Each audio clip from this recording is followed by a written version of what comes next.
On any given day, I can be, we have 3 shows a day that we do, 3 live events. And from there, I could be at any one of those, so I could be doing our television show. The schedule changes drastically. It's not a 5-day-a-week job, that's for sure. Sometimes you can go for 14 days where you're doing a different shoot every day. But then it works out where you usually get a couple days off. But that is the nice part about the job, too, is that it's never boring, that's for sure, working for the World Wrestling Federation.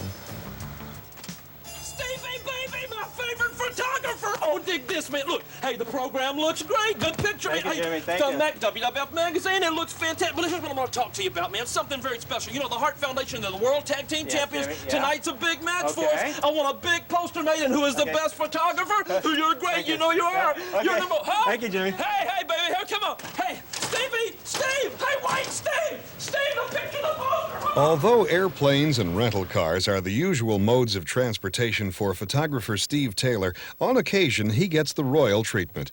As the director of photography for the World Wrestling Federation, Taylor's work appears on everything that merchandises the WWF wrestlers, from board games to ice cream pops, as well as the magazines and the programs that are sold in the arenas. Yeah, the wrestlers, they're quite the characters, that's for sure. They're all pretty easy to work with because they're nice to me because they want to get their picture in the magazine, for one. They can be difficult to work with sometimes. You get some guy like Bundy, you know, there's a guy that's going close to 400 pounds, and you don't go walking by him with a bowl of popcorn, that's for sure. But they're cooperative because they are professionals, and they want me to make them look good. And some of them, it's pretty tough to do. Okay, everything we do now, we do in color slides. We do chromes. The reason we do that is our magazine is full color. There's no black and white in our magazine. We're the only full color wrestling magazine. From there, we will convert over to black and white for publicity photos, things like that. A lot of times we used to shoot available light using tungsten balanced film, but now we've gone to a strobe system. It's the same system Sports Illustrated has been using for years, where you go in and you actually stick, 4 different strobes up around the arenas to give you a daylight balanced light.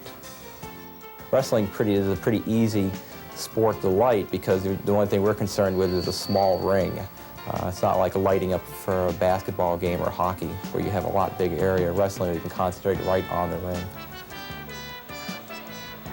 The strobe setup I use is a pretty simple unit. One we used in connection with our TV lights, and those are put right on our lighting trusses, and then they're raised up to approximately 40 feet, and I use them during the show. We have to be pretty careful when we do our television show that my strobes don't block out too much of their picture. So we've turned down the power, approximately 4,800 watt seconds on each side that we're using. TV is, even though there's a lot of light there, we still like to use the strobes to stop the action and give us a much cleaner looking picture. When we do our TV show, I always hardwire, which is actually send a zip cord right up to the power pack. The reason we do that is there's so much different radio frequencies around that we do have problems with other people like security, our own TV people using their radios that could accidentally set off my strobes. That's one thing we don't want, is the strobes going off when they're not supposed to when we're doing a TV show. The hardest thing about shooting our TV show is I have a handheld guy you have to watch out for. You have the wrestlers in the ring, and you're also trying to stay out of the way. So you're keeping one eye on the handheld guy and one eye on the ring, and keeps you hopping, that's for sure. You have to really pay attention to what you're doing and try to get some good pictures too.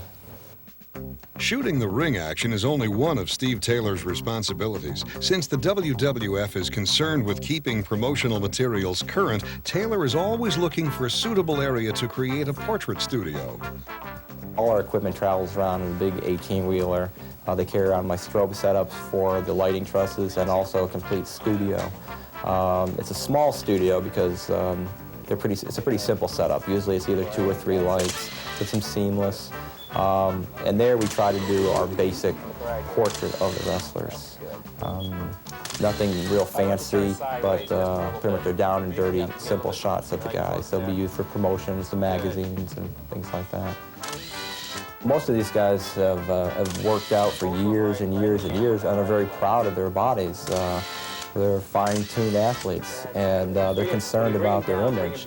So they're pretty careful on how they look, and it's nice to work with people like that because they are concerned and they want to come across with the right image. So it does make a big difference, especially when you're working in a small studio like we do. Some areas will have a nice big open area, another place will have just a little portion of the locker room. Because the TV show travels from city to city, it's never the same. It's always a different setup for us. What's up, man? What are we shooting for? National Enquirer, Sports Illustrated, Hollywood? And all I like to do is get a couple shots made for next year's calendar. All right, we'll get you right over here on this little blue mark. Okay. Man, you know, I'll tell you, The light set. ABC, man, just as easy as ABCs. These guys have got it together. I want to tell you something about Steve Taylor, my main man. Could have been the world's heavyweight champion. Might get him to take my place tonight in the ring because I'm a little tired. Another long day off. And I've done a lot of photo shoots for a lot of magazines, but this guy, he goes with the flow. You know, he knows my personality. And if I'm down or if I'm not too pumped up, he'll talk about somebody like Andre the Giant or something, man. Working with Hulk is really one of the big thrills of the job. Even though I've known him for a number of years, he still is impressive. He's one of those people who has amazing charisma about him. No matter how often I've worked with him, how often I've shot him, he still impresses me. He's definitely one of the most recognizable athletes in the world today, and definitely a top professional. He's concerned about his image. He knows that he looks good. He has his poses all down pat, so he's a nice guy to work with. World of photography, this shot I've held back for so long. Only Steve Taylor's had a chance to get this one. Not only are your ratings going to go sky high, but since you're looking over the shoulder of the most famous photographer in the world, Steve Taylor, my personal photographer, this will be perfect. Check this out. Okay. Good shot. Yeah, man. All right. I like to squeeze that rocky Now look right over here. Most of the action photography I do, we shoot 35. We use a 2/50th of a second sync, gives us approximately f4 to f5.6 with an ASA 100 slide film. And when we go in the studio, we'll then use a 2 1/4 to get the bigger chrome, because most of that stuff will be blown up to posters, and it's a little bit easier to use a 2 1/4 in a studio.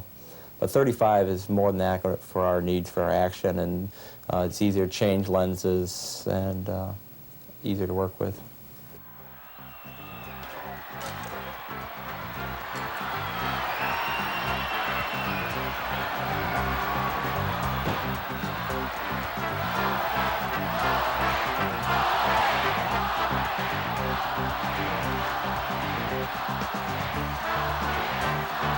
Okay, one of the hardest things to do in wrestling is to really get the peak action. It's like any sporting event. You're trying to get the peak action, and you're also trying to pick up a little bit of the flavor of the character that you're shooting, because the wrestlers are so very animated.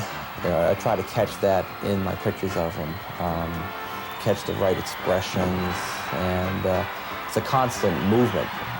Even though they're in a small ring, which helps out, so you don't have to cover them on a big areas like a football field or a hockey rink, it's still, there's constant movement. So you're trying to focus as fast as you can and try to catch that right action. But after you've shot a number of wrestlers for a number of time, you know what moves they use, and that does become helpful to, once I've shot them a couple times.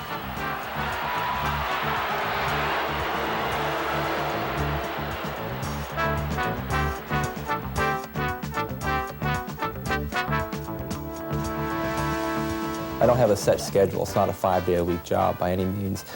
In 1 week, I could be like in Minneapolis on Monday, Denver on Tuesday, New York on Wednesday, maybe stop home and see my family for a half a day, and then be going off down to a shoot in Texas, and then up into Canada. We do a lot of wrestling matches up in Canada. So I could be going from Vancouver to Toronto to Calgary. And then at least once or twice a year, I do an overseas shoot where we do our wrestling matches in Australia. Spent a lot of time in Australia, Japan, over in the Middle East, say in Kuwait area, Abu Dhabi, Oman, and places like that. So that's the nice part about the job, and it's also the worst part about the job is traveling.